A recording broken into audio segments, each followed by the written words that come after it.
Oke, terima kasih Pak Sandi. Siap. Ya, Sandi Irawan. Irawan. Irawan. Di SMC berapa lama? Di SMC TMT itu dari 2016 awal sampai sekarang kurang lebih 10 tahun berjalan. Das. Belum jadi dokter. Loh, masih kelupuk pikuk di dalam dunia keperawatan. Gitu. Berarti bagian apa di perawatnya? Selama 10 tahun awal itu penempatan di ruang PIP masih dalam ruang lingkup perawat pelaksana juga. Sampai pernah di ruang hemodialisa waktu COVID 2020 selama 2 tahun merawat pasien-pasien COVID, baru pindah ke IGD. Di IGD sekarang kurang lebih 4-5 tahun. Emang kalau perawat gitu ada gini, kalau dokter itu kan ada spesialisnya. Yeah. Kalau perawat ada spesialisnya atau sama general aja semua ruangan itu bisa masuk? Oke, sebenarnya untuk perawat juga ada basic tertentunya juga sama. Itu. Ada keahlian di bidang masing-masing, kayak perawat spesialis hemodialisa, perawat spesialis ICU, perawat spesialis OK, perawat spesialis jiwa. Banyak ya pasti jiwa beda pasti jelas. Banyak dengan ilmu tendensi dan keahlian lain-lainnya di luar di bagian pelayanan gitu. Jadi spesifikasinya kalau di dokter mah ambil spesialisnya lagi. Dulu di mana kuliahnya? Kuliahnya di Stikes BTH. Stikes BTH. Jadi itu berarti berapa semester? Dulu mah 6 semester. 6 semester itu berarti ya maksudnya berarti pembelajaran yang diambilnya itu general aja itu kalau di kuliah. Oh, general. General meliputi kalau awal biasa sih semester awal konsep dasar keperawatan. Konsep dasar keperawatan sama kayak di keguruan konsep dasar keperawatan. Kependidikan juga sama gitu. Sebelum nanti masuk ke perawatan medikal bedah, keperawatan anak, maternitas dan lain-lain. Maternitas berarti lahiran gitu. Kandungan juga. Kita itu juga menyeluruh gitu. Universal, cuman tidak terlalu mendalami karena ada bagian tendensi pokoknya, yang lain gitu. Pokoknya harus agak tahu mah harus gitu harus tiap bidang kayak gitu. Iya gitu. Ini nih satu pertanyaan yang saya dulu sempat pikirin. Kan ibu saya beberapa kali di operasi batu ginjal. Awal pertama itu tahun berapa ya, waktu kelas 6 SD. Sekarang itu udah keberapa kali berarti operasi batu ginjal? Udah mungkin 3 kali atau 2 kali. Kanan kiri hampir 4 kali itu batu ginjal. Itu penyebab pertama batu ginjal itu apa biasanya? Kalau lebih spesifikasi penyebab dan awal, mungkin kalau awal terjadinya batu ginjal atau batu empedu, kalau secara diagnosis medis mah kolelitiasis. Apa itu? Nah, kolelitiasis itu diagnosa medis dan dari batu empedu atau orang kita yang menyebutnya batu ginjal. Awal terjadinya tapi itu. Tapi batu empedu beda lagi itu pernah beda operasi. Lagi, emang beda lagi. Gitu. Tapi kalau batu ginjal awal terjadinya, kalau lebih ke gangguan badan, awalnya sama, ada terjadinya kolik atau nyeri. Ngekolik nyeri karena apa? Terjadinya sumbatan atau hambatan ke bagian saluran kemih. Iya gitu. Karena apa? Ginjal itu masuknya area saluran perkemihan. Iya. Gitu. Dengan rasa seperti mual, pasiennya muntah, terus ada rasa nyeri di bagian punggung menjalar ke pinggang sampai ke bagian abdomen atau perut. Baik perut atas, kanan, kiri sampai ke bawah. Itu teh awalnya dari apa biasanya? Makanan atau apa? Faktor makanan. Makanan yang tinggi kadar lemak, makanan yang tinggi kadar natrium. Kalau lemak otomatis banyak yang kali lemak, daging merah, jeroan. Jeroan. Seperti itu. Kalau tinggi kalori, ya kalori juga kan ya. Kalau enggak itu kolesterol juga bisa menyebabkan gagal ginjal. Apalagi pasien-pasien kolesterol yang terlalu banyak mengkonsumsi obat-obat kolesterol. Gitu. Ya kan suka mikir ini dari mana kok muncul terus gitu. Kan udah beda satu bersih. muncul lagi yang satu. Udah beres dua-duanya, sekarang muncul lagi. Berarti kan ada penyebab yang berulang. Nah, seperti itu, kembali lagi ke faktor fisiologi si pasiennya tersendiri, dari mulai pengobatan, asupan nutrisi, dan aktivitas lainnya. Mungkin karena itu ada batu yang belum tuntas, jadi jangan sampai anggapan batu itu kayak batu yang persepsi kita di jalanan kerikil dan lain-lain. Sebenarnya itu endepan dari lemak. Itu teh pernah membuat jadi dikeluarin. Pernah coba, oh itu permukaannya benar-benar kasar dan tajam gitu. Gimana kalau di dalam ginjal itu kan? Sampai-sampai kita coba pakai palu. Kuat banget itu. Yang menyebabkan itu kan menjadi kolik atau nyeri. Itu teh dari kecil jadi gede gitu. Nah, gitu pasti ada semakin hari semakin membesar diameter dari si batu juga. Mungkin nanti itu juga perlu pemeriksaan penunjang dari medik gitunya untuk menentukan pembesaran kecilnya si suatu batu untuk selanjutnya adanya tindakan gitu. Kan sekarang banyak tindakan untuk penghancuran batu, bisa dilakukan tindakan pembedahan, bisa dilakukan tindakan pembedahan ISWL atau ditembak dengan nama extracorporeal shock wave lithotripsy gitu kayaknya gitu. Gitu. Tapi tergantung dari penunjang dari USG wall abdomennya itu tersendiri gitu. Kadang bisa dengan obat dulu dievaluasi. Kalau pakai obat misalnya bagus pas USG ulang, bisa dilanjut pengobatan tanpa dilakukannya suatu tindakan medis. Bisa pakai obat itu hancur? Bisa. Oh bisa? Bisa. Apa nama obatnya biasanya? UDCA. Iya. Itu gimana prinsip kerja obat? Prinsip kerja obat UDCA itu sebenarnya untuk penghancur batunya tersendiri.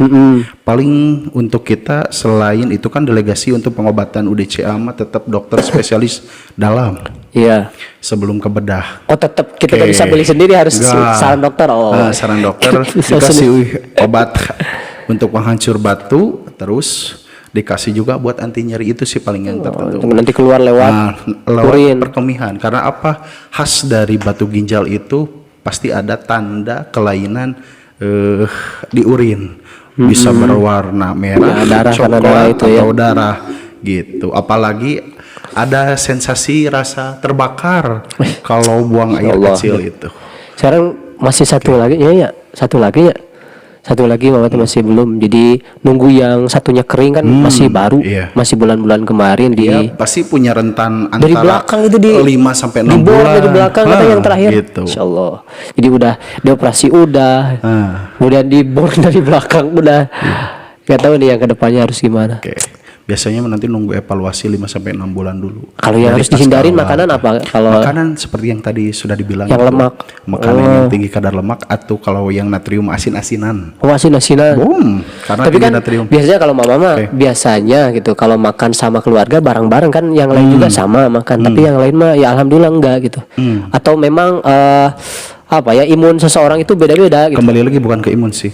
Sistem perkemihan dari individu badan orang itu sendiri beda-beda gitu. Kurang lebih seperti itu. Di UGD berarti lebih banyak yang parah, banyak yang lebih parah. Di UGD itu banyak sih. Kita mendapatkan yang paling parah selain laka lantas gitu, pasien dengan laka lantas kemarin ada yang jatuh di Salawu, ke sana dulu sempat ke yang sampai Masya Allah ya keluar. Itu terjadi fraktur di bagian servikal juga gitu, ada luka jejas. Jadi tiap hari itu ada laka lantas. Itu dirujuk ke Jawa Margono. Karena Priyogi perlu penanganan komprehensif ICU-nya. Kebetulan di ICU kita juga lagi penuh gitu. Kalau untuk hidup masih normal itu masih ada kemungkinan kalau udah kebuka gitu. Tidak ada yang nggak mungkin. Insya Allah kalau penanganannya bagus, tindakannya bagus, kembali lagi. Gitu. Banyak kejadian di sini juga di RSKHZ yang bedah saraf, kraniotomi masih ada yang normal lagi gitu. Mudah-mudahan lah. Cuman guru gitu ya kemarin ya. Gitu. Guru. Bisa sampai seperti itu ya. Itu pakai helm katanya kan? Enggak, ada yang dipasang titanium, alat tempurung oge. Enggak, maksudnya pas kecelakaannya pakai helm atau enggak? Ada yang pakai helm, tetap pakai helm juga karena benturan keras terjadi. Karena kan berarti helm harus terbuat dari apa tuh ya helm kalau bisa meskipun harus standar nasional Indonesia SNI, tetapi kalau kepala mah kan teksturnya lunak. gitu. Berarti tips kalau di jalan kita harus Kembali pelan-pelan, lagi, pelan-pelan aja. pelan-pelan. Jadi tapi Pelan-pelan. tetap ya kalau namanya kecelakaan kan kalau nggak kita orang lain yang Nah, gitu. Insya Allah. Hasan itu kan selain dari UGD kan suka apa ya, visit home gitu ya. Home visit. Ya, home visit. Oke. Jadi ngunjungin rumah-rumah gitu ya. Panggilan-panggilan. Ada hal-hal unik gak kalau di panggilan-panggilan rumah gitu? Oke. Atau standar-standar aja gitu? Hal unik sih sementara sampai dengar. sekarang. Dulu sempat dengar yang ini jadi keluarganya sempat cerita dulu ada keluarga yang lebih percaya ke apa ya, ke Oke, pamannya. siap. Itu seru deh ceritanya nih, ini seru. Mungkin ada hal unik di suatu daerah, gak saya sebutkan nama. Iya, gak gitu, usah. gak usahnya. Salah satu keluarganya dari sisi anaknya Penyakitnya itu, apa dulu? Penyakitnya itu gangguan sama di saluran kemih. Gangguan sama di saluran Ginjal lah kemih. mungkin ya. Nah, ada kemungkinan itu infeksi di saluran kemih, ada kemungkinan juga terjadinya penjubatan di ginjal juga. Karena tuh ketika tatkala pemeriksaan hemodinamik, oke hemodinamiknya aman, tetapi pasien mengeluh nyeri.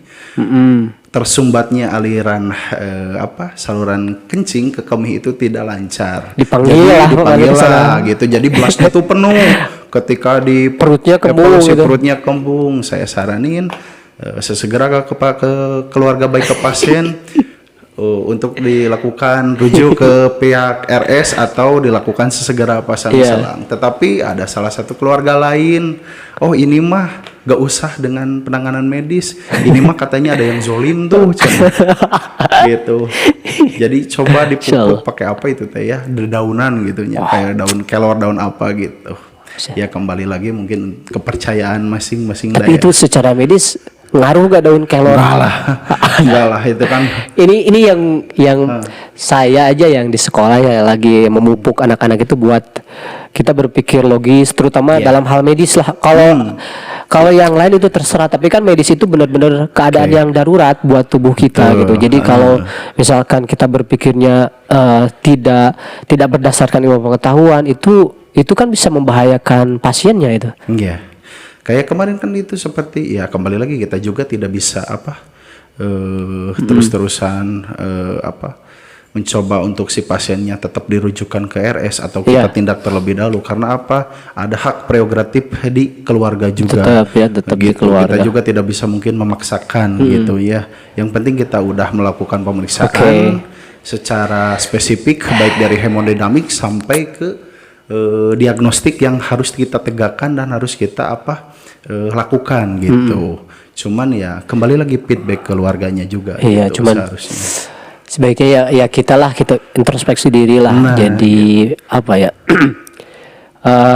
Kalau kita nggak punya kemampuan apa-apa kita harus ke ahlinya lah. Gitu. Tapi itu gak lama besoknya meninggal pasiennya. Oh, Masya Allah. Gitu, gak lama Tentu ya. meninggal besok pasiennya teh. Itu sih kendala kebanyakan orang Indonesia itu masih seperti itu. Makanya kalau di buku Tan Malaka itu ada logika mistika.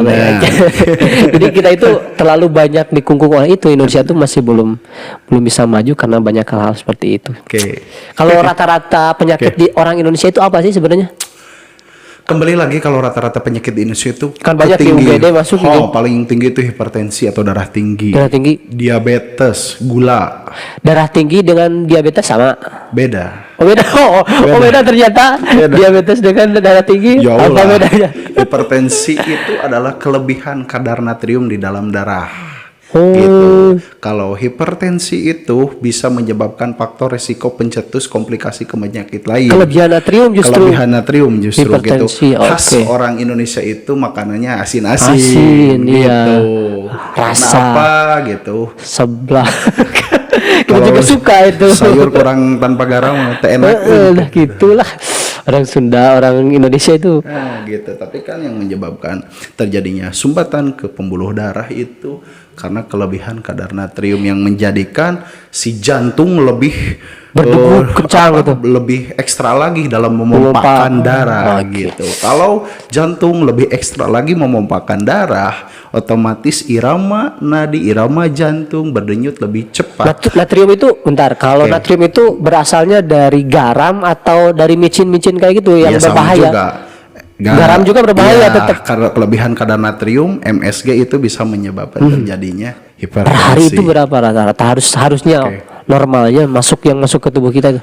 Kalau dikalkulasiin secara spesifik mah nggak ada sih, yang intinya mah Jangan jangan kebanyakan. terlalu kebanyakan gitu mengkonsumsi kadar garam. Natrium kita juga butuh gitu, cuman jangan berlebihan apa-apa yang berlebihan itu gak bagus. Tapi emang kurang enak sih kalau makan nggak ada rasa asin atau manis. seperti gitu. Sekarang aja termasuk di Cuman MBG. kita harus dibatasi aja. Di MBG aja yang harusnya kan makanannya memang makanan bergizi ya. Harusnya natriumnya memang kurang. Awal-awalnya seperti itu. Tapi kebanyakan siswa itu tidak suka kalau nggak ada rasa gitu. Jadi kayak di rumah sakit katanya makanannya gitu.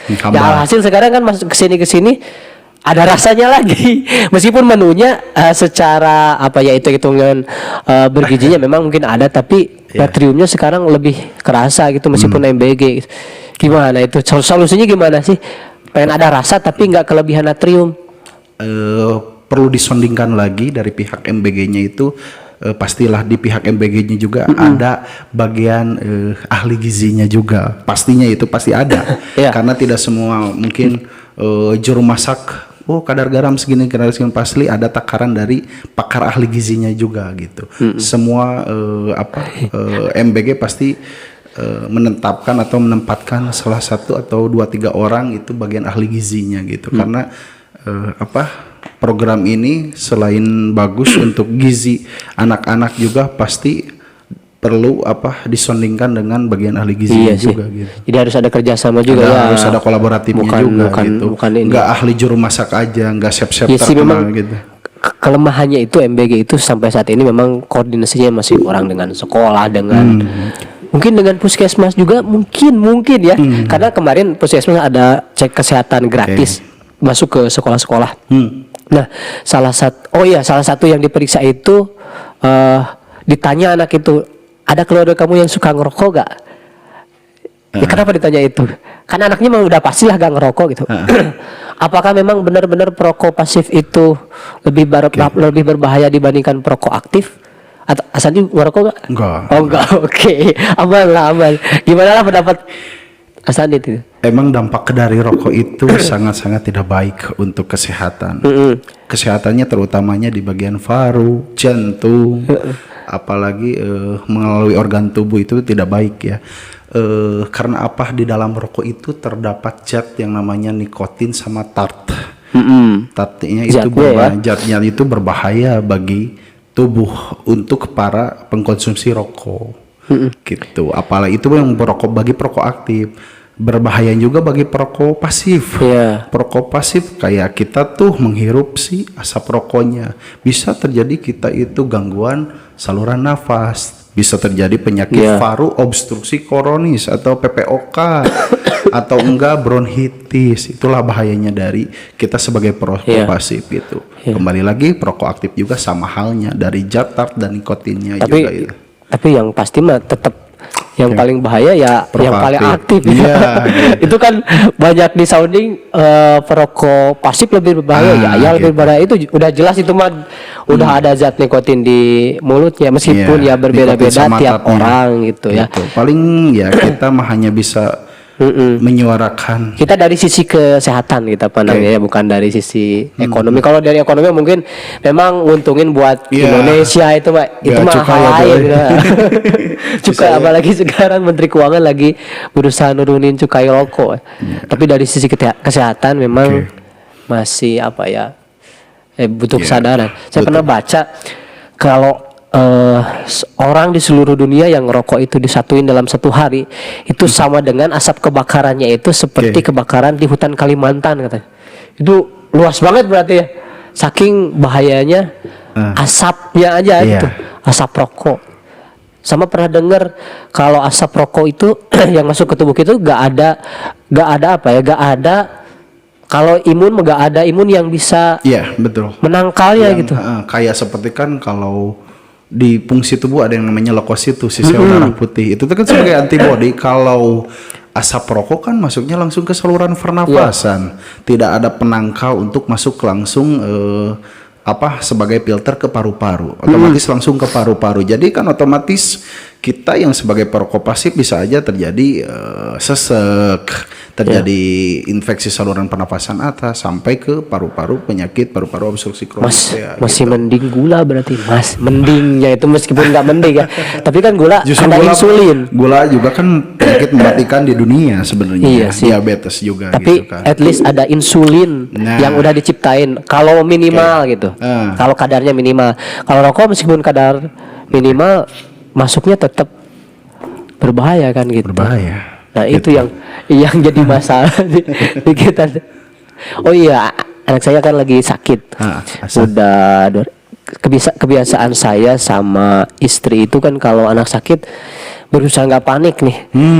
Meskipun kan tetap ya hati gak tega lihat anak bener-bener panas, apalagi 39, 40, 390. Tapi saya berusaha diamin dulu ini beberapa hari, diobservasi dulu. Kalau memang nggak turun-turun, baru kita kasih obat. Itu tindakan yang benar atau serampangan gitu. Ya sih, yang penting gini, untuk tindakan observasi demam baik pada dewasa ataupun anak, pada intinya benar, tindakan pertama itu baik anak baik dewasa jangan dulu si pasien itu dilakukan tindakan untuk disesegerakan ke pelayanan baik Paskes 1 atau ke rumah sakit, apalagi demam hari pertama itu masih masuk dalam kategori observasi tahap demam. Bisa tindakan awal di rumah itu tindakan non medisnya seperti kompres hangat di bagian yang banyak area pembuluh darah. Di mana aja itu teh di dahi, kepala, di dahi, terus di ketiak, di selangkangan, karena daerah-daerah di lipatan itu teh terjadi banyak area pembuluh darahnya gitu. Kalau di perut enggak. Oh, dulu saya pernah dikompres sama orang tua. Banyak area pembuluh ternyata darah itu salah ya. Area pembuluh darah itu di dalam lipatan-lipatan itu sendiri. Terus lipatan ternyata ya. Gunakan pakaian yang dapat menyerap keringat. Jangan sampai si pasien itu dikekeb lah. Selimut sampai ke atas gitu. Sekarang lagi musim nih penyakit panas. Demam kan kemarin juga sampai di IGD Ponek kita juga penuh. Nah, sama demam, bapil kayak berarti gitu. jangan baju-baju kaos kayak gini, jangan yang dapat menyerap keringat. Jersey berarti ya. Harus beli jersey. Harus beli jersey, ternyata kaos bola bermanfaat buat orang yang sakit demam gitu. Tapi So, misal demamnya udah tinggi pisan, lebih dari 38 tuh. Untuk tindakan medisnya mah obat antipiretik kayak paracetamol, ibuprofen. Tapi kalau anak 3 tahun memang susah banget dikasih. Tipsnya ada gak ngasih obat buat anak bayi gitu? Adalah gitu. Yang penting kita harus. Enggak, tips ngasih obatnya susah anak. Kita bisa dicampurkan boleh dengan MPASI, dengan pisang. Tahu lagi. Air tetap tahu kan aromanya beda ya kalau. Iya, tetap.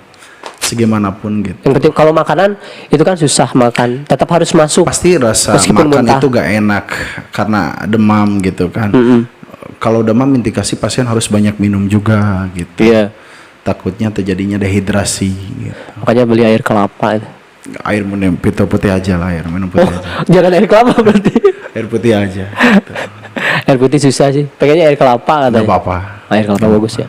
Gak apa-apa. Ini kemarin ini ada kasus menarik nih kemarin, di mana di Banjar kemarin tuh ya. Yang ambulan ada penduduk minjem ambulan, ini saya baru tahu nih. Ini buat pembelajaran semua aja ya. Jadi ada penduduk kejang-kejang kemudian pinjam ambulan puskesmas. Supirnya gak ada. Kata masyarakat biar Babim Kaptibmas katanya yang nyepirin, tapi tetap gak dikasih. Ini gak sesuai SOP katanya, harus tetap supir ambulans itu kan sampai dibawa ke UGD-nya itu pakai kolbak. Gimana menurut Mas Andi? Kalau menurut pribadi saya tuh secara untuk SOP udah betul berarti ya. Kegawat-daruratan seperti itu. Kalau menurut SOP sudah betul gitu, karena ada prosedurnya tersendiri, ada pasti setiap kendaraan baik itu kendaraan ambulan puskes, kendaraan ambulan desa, kendaraan ambulan rumah sakit, ada prosedurnya sendiri gitu. untuk mengendarainya dan lain-lainnya gitu. Kalaupun iya misal anggapan masyarakat, oke, dah saya juga bisa mengendarai kendaraan, tetapi kan itu di luar SOP dan prosedurnya. Iya. Paling kita tindak lanjutnya mungkin dikoordinasikan dengan pihak perangkat desa setempat. Mungkin pasien lebih bisa layak di ditransportabelkan dengan kendaraan mobil desa gitu. Kenapa harus pakai supir khusus? Apakah ada tombol-tombol yang memang enggak? Ya, seperti itu kurang lebihnya gitu. Jadi supirnya itu maksudnya memang orang-orang yang pandai kesehatan juga gitu. Iya, yang juga gak semua supir baik satpam, baik OB itu yang ruang lingkupnya bekerja di kesehatan pasti punya harus tahu ini bagus sih Bang. Harus bisa juga penanganan pasien kalau henti nafas, henti jantung juga diajarin dengan cara pompa jantung jadi nggak sembarangan ternyata. Nggak sembarang. Apalagi di rumah sakit daerah kayak gitu. Nah, seperti berarti satpamnya itu minimal perawat udah punya basic dalam penanganan pasien henti nafas, henti jantung. Intinya hal yang berbau kesehatan itu tidak bisa digunakan kendaraan-kendaraan fasilitas apapun itu yang berhubungan dengan kesehatan tidak bisa sembarangan orang. Berarti sembarangan. Harus yang punya minimal basic lah gitu ya. Ada delegasinya juga. Delegasinya seperti kan tadi, tidak mungkin orang luar atau masyarakat yang mengendarainya gitu. Pasti ada didelegasikan khusus supir ambulannya yang punya sertifikat dan lain-lain gitu. Kalau suara ambulan nih, pernah dengar suara ambulan tuh beda-beda gak? Beda-beda lah. Yang buat meninggal misalkan lebih cepat. Beda-beda sih. Beda-beda. Iya. Kita suka dengar suara ambulan. Kalau ambulan itu bolehlah kita lewat ya. Gitu. Apapun suaranya gitu. Kalau suara bip-bip kita agak kenakal biasanya. Kakak saya punya satu keluhan, dia suka berkeringat sebelah. Itu ada indikasi apa tuh? Gak ada indikasi apa-apa. Oh, gak apa. Baik itu keringat di tangan katanya ya, keringat di jantung, tangan itu jantung kok. Gitu. Oh enggak. Kalau gitu. Berkeringat sebelah itu artinya apa? Gak apa-apa gitu. Mungkin karena kayak saya nih overweight nih. Oh, misalnya. Iya sama, badannya overweight. Kakak saya juga. Gampang keringetan. Tapi sebelah mah enggak apa-apa. Gak apa-apa. Soalnya dulu pernah diperiksa katanya banyak diagnosis stroke ringan katanya. Enggak, justru kalau stroke ringan itu ditandai dengan adanya sumbatan dari pemeriksaan penunjang CT scan gitu. Kita tidak mungkin menjudge. Semoga tenang ya sekarang. Menjudge pasien dengan diagnosa stroke sumbatan dan lain-lain tanpa ada pemeriksaan penunjang. Itu nggak boleh ya diagnosa gitu. Kemarin banyak orang yang termasuk guru juga ada yang serangan jantung kan kemarin ya. Itu sebenarnya dipengaruhi oleh apa sih kalau serangan jantung? Serangan jantung atau disebut diagnosisnya itu STEMI ya. Serangan jantung itu kita tidak bisa menyangkal dan bisa memprediksi kapan datangnya. Dan juga kita tidak tahu si pasien itu tuh punya riwayat STEMI jantung ataupun enggaknya. Tapi bila mana pasien yang udah berjalan pengobatan jantung terutama ya, minimal itu harus ada perbekalan obat.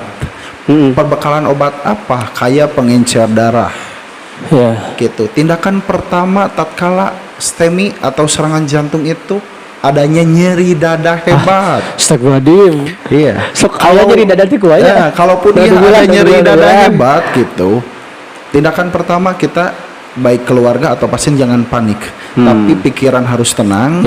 Obat yang sudah ada perbekalan dikonsumsi, ada namanya obat fibrion atau fibrinolitik disorbit dinitrat, itu ditaruh di bawah lidah atau sublingual. Saya pernah dengar. Ada obat yang ditaruh di bawah lidah biar ada pembuluh darahnya banyak atau apa? Nah, seperti itu. Karena di bawah lidah itu banyak pembuluh darahnya, ditaruh di bawah lidah nanti juga akan larut tersendirinya. Dan nyeri dada. Itu untuk semua obat atau hanya obat yang jantung? Obat yang jantung.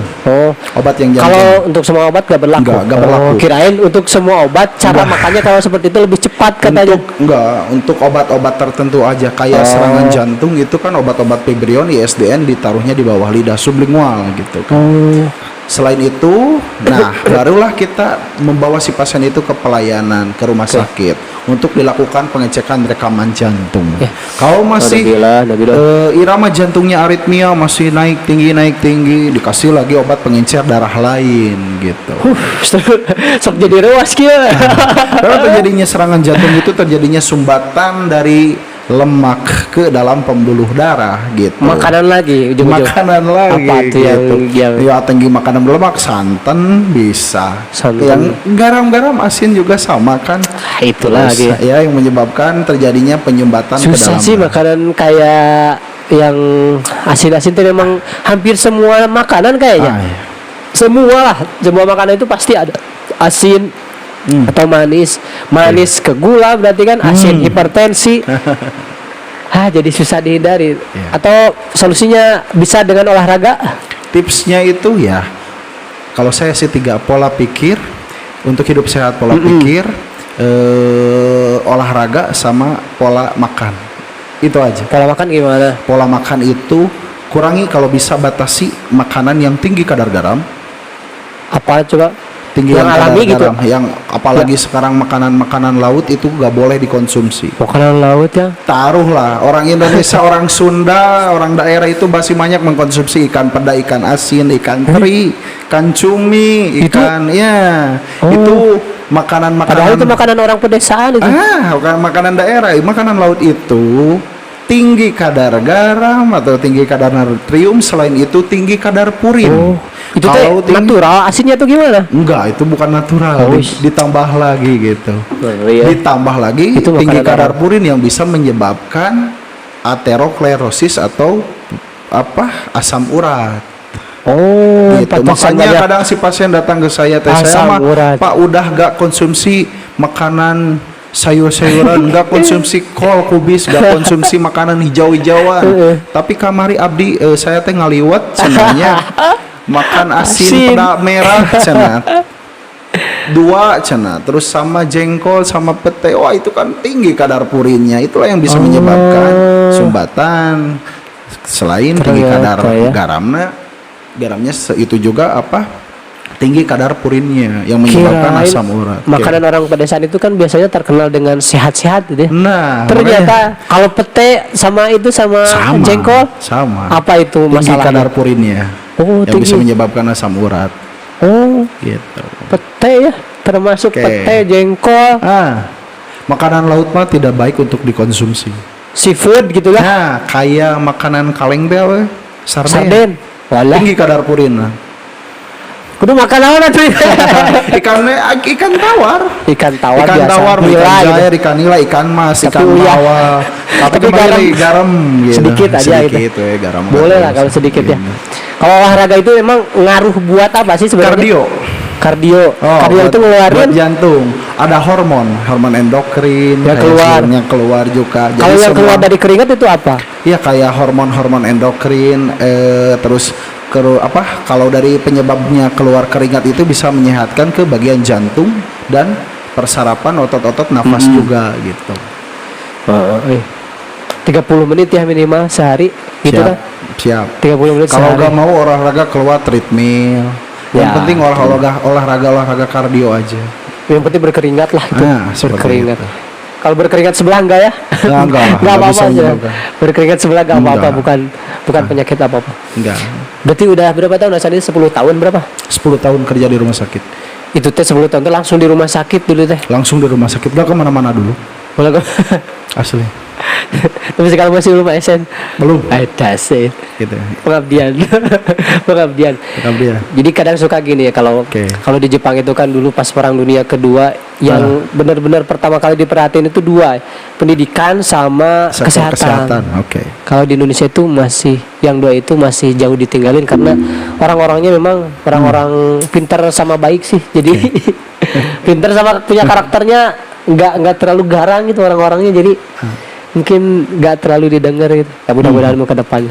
Rencana ada mau kuliah lagi spesialis gitu ya? Rencana itu kalau kedokteran enggak, tapi kalau perawat ahli ada sih.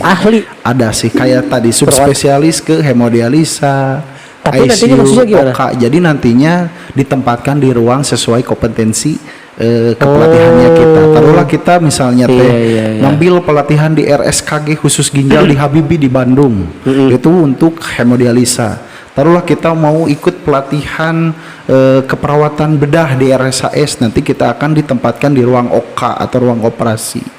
Gitu. Jadi ada basic perawat yang mempunyai sertifikasi kompetensi keahlian di bidang itu. Karena kayak karya seperti saya sekarang basicnya D3 keperawatan, cuma punya basic kepelatihan perawatan luka sama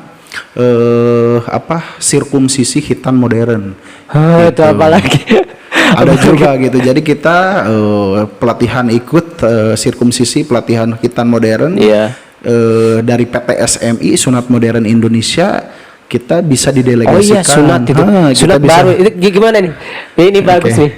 Jadi sunat itu sekarang udah pakai ring gitu. Banyak metode hitan itu sunat itu, ada yang metode konvensional. Kalau metode konvensional itu metode dengan jarum suntik dan jahit. Sunat jadul lah. Iya, sunat gitu. jadul biasa lah ya gitu. Yang kayak kita proses penyembahannya bisa memakan waktu kurang lebih 1 sampai 2 bulan. Gitu. Sampai si pasiennya juga gitu ngeremodeling si bentuk penisnya juga agak lama juga gitu kan. Proses penyembuhannya. Kalau hitan modern itu banyak metodenya, ada yang metode super ring, super sealer, super clamp, technobone gitu. Banyak metode super ring itu gimana sih super ring? Kalau super ring itu ada alat yang menempel di bagian si glandnya itu. Jadi nanti preputiumnya dibuka sampai dimasukkan siringnya, diikat pakai tali kanal, kita langsung counter laser si preputium depannya, ujungnya. Nah, nanti itu minim pendarahan karena tanpa jarum suntik, tanpa jarum suntik, tanpa dijahit gitu. Ini kadang gitu ya. Jadi anak itu kadang takutnya disuntiknya. Saya juga emang dulu pas disunat emang yang sakit itu disuntiknya. Di anestesinya disuntiknya, sama disuntiknya pasti awal. Kalau kita menggunakan alat yang namanya super tesera gitu untuk anestesinya. Anestesinya itu melakukan dengan alat tesera itu minim nyeri juga gitu. Selain alatnya modern tanpa jarum suntiknya juga gitu. Kalau obatnya mah sama PHK-in atau lidocaine. Kalau proses penyembuhannya gimana? Lebih cepat? Lebih cepat. Iya. Pasien tatkala beres dilakukan tindakan hitan modern baik dengan super ring, super sealer dan metode lainnya, itu pasien dianjurkan sesering mungkin kena air, berendam. Jadi tatkala beres di hitan, pasien dianjurkan untuk mandi. Karena proses penyembuhan proses penyembuhan lukanya tersendiri itu lebih cepat. Si pasien itu atau si anak itu sering terkena air. Gitu. Jadi boleh pakai airnya itu desinfeksi gitu, biar bagus gitu, bersih lah intinya mah gitu. Biarkan anak beraktivitas, memakai celana gitu. Lebih cepat berarti. Lebih cepat. Tapi harganya lebih mahal pasti. Sedikit gitu lah mungkin. Mungkin nggak berkali lipat-lipat juga ya. Gitu. Sebenarnya di kesehatan itu banyak banget pertanyaan-pertanyaan yang orang-orang kita itu memang masih awam ya untuk mendeteksi sejak dini penyakit-penyakitnya, termasuk yang ada di Indonesia tapi gak ada di luar negeri itu masuk angin katanya. Ini penyakit yang dianggap rutin padahal ternyata tidak ada katanya gitu, atau gimana? Yang benar itu masuk angin itu ada atau enggak ada? Masuk angin sebenarnya wine katanya bahasa Inggrisnya. Ada yang bilang masuk angin itu, kalau di kita gak ada yang namanya masuk angin gitu. Intinya pasien demam gitu dengan ditunjukkan suhu termoregulasi tubuh di atas 37 ke atas gitu. Itu bukan namanya masuk angin. Gitu. Itu indikasi demam. Jadi ke badan juga gak enak, kayak masuk angin atau paranestiris gitu. Iya, paranestiris seperti itu. Itu kalau dikerok bener? Enggak, kalau dikerok buka pori-pori gitu, semakin demamnya. Tidak dianjurkan kerokan, tapi dianjurkan. Tapi suka lega katanya kalau udah dikerok. Tapi dianjurkan kalau mau makanan obat medis dengan obat antipiretik kayak paracetamol atau ibuprofen, banyak minum air putih, makanan tinggi serat dan buah-buahan, istirahat yang cukup.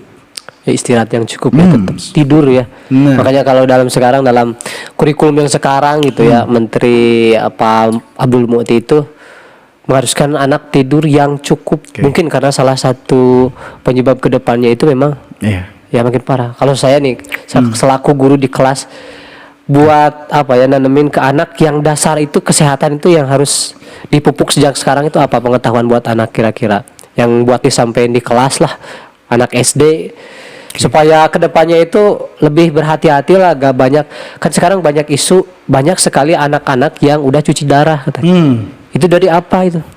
Yang jelas Bapak mungkin sebagai guru di kelas tanamkan, pupukan kepada anak-anak itu makanan yang dengan nutrisi gizi seimbang, makanan sehat, kurangi jajan sembarangan seperti itu gitu kan. Itu susah banget. Udah ada MBG masih tetap jajan anak-anak. Jadi jajan itu memang suatu keharusan. Karena kemarin juga ada pasien 14 tahun tuh. Berat badan awalnya tuh emang kecil, sekitar 25 sampai 30 kiloan lah. Sama ibunya dianjurkan terus mengkonsumsi minuman susu. Bukanlah, ada salah satu susu produk lah. Gitu lah. Enggak, susu yang tinggi kadar sukrosa gulanya. Iya. Nah, pasien sesek, terjadi penumpukan cairan, bengkak. Ketika dicek fungsi ginjal uriumnya lebih dari 39, malah ngeratus. Jadi si pasien itu gagal ginjal. 14 tahun harus dilakukan cuci darah. 14 tahun cuci darah. Itu pasien seminggu ke belakang. Itu cuci darah itu kan harus terus-menerus ya. Kalaupun iya di awal hadis lain namanya, di awal misalnya teh bagus, ketika ditarik semua baik itu cairannya keluar, karena pasti otomatis kalsiumnya tinggi, kaliumnya rendah. Kalau pasien dengan hiperkalasemi, pastilah pasiennya sesek gitu ya. Pasti harus ditarik gitu. Jadi susu, meskipun susu kotak yang kadang suka ada yang apa tulisannya teh? Bukan, meskipun nggak ada kadar glukosa, susu apa? Full cream. Nah gitu. Susu full cream itu benar-benar bagus atau enggak? Tidak ada kadar tinggi sukrosanya baru aman. Kalau tinggi berarti kadar sukrosanya itu ya, yang penting yang full cream tingkat gitu. Dilihat dulu. Tapi tetap ya, kalau kemasan gitu tetap ada perlu hati-hati, jangan terlalu banyak. Jadi mending susu itu susu murni aja. Murni aja. Oke, terima kasih Pak Sandi. Siap. Hatur nuhun sudah datang.